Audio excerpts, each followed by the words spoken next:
tikslas yra per šitas 3 dienas šitą didelę žmonių grupę su šitais 65 žmonėmis, visais, nuo moksleivių iki švietimo institucijų, mokytojais, direktoriais, verslininkais, visais kitais, pradėti kurti modelį, kaip į mokyklas galėtų atkeliauti finansinis raštingumas arba tai, kaip mes jį suprantam šiandien, tai yra sąmoningas žmogaus elgesys su pinigais. Dėl ko žmonės čia susirinko ir dėl ko mes tai darom, kad žmonės patys, ypatingai mokytojai, ar ne?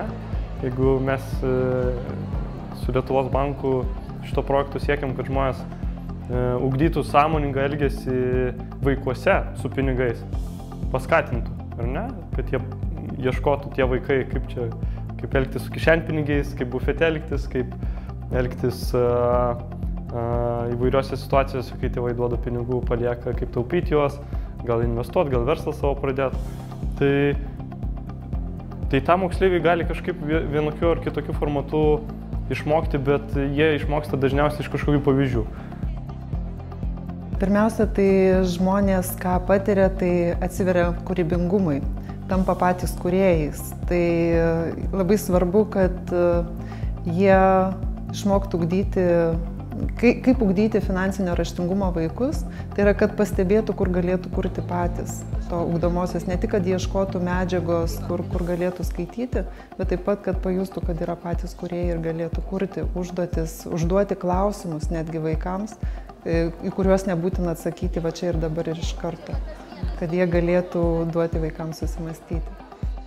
Kadangi tai yra kūrybinės užduotis, tai man pačiai tenka labai daug kurti.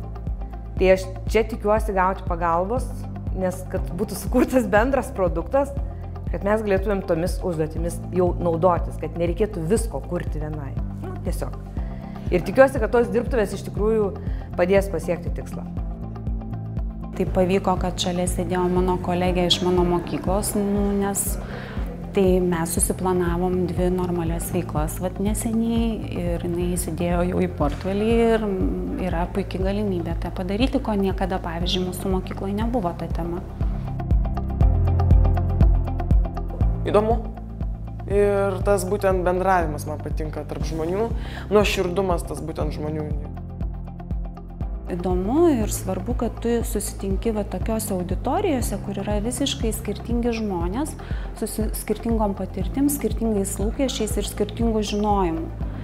Ir tada tu suvoki, kad ne tik tu viską žinai, ta prasme, kad tau dar kažko ir trūksta, tu gali pasimokyti ir tu ieškai tų žmonių ir tu stengiasi, jeigu galima sakyti, tai išnaudoti tą situaciją, tuos žmonės ir pasimokyti.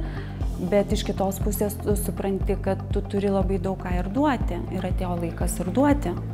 Tai tokie seminarai yra ir mano duoklė švietimui ir žmonėms, kurie į mane investavo daug laiko ir pinigų.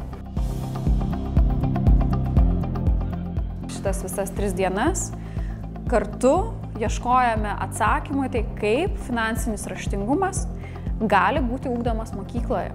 Nuo kokio amžiaus, iki kokios temos, kokios amžiaus grupės.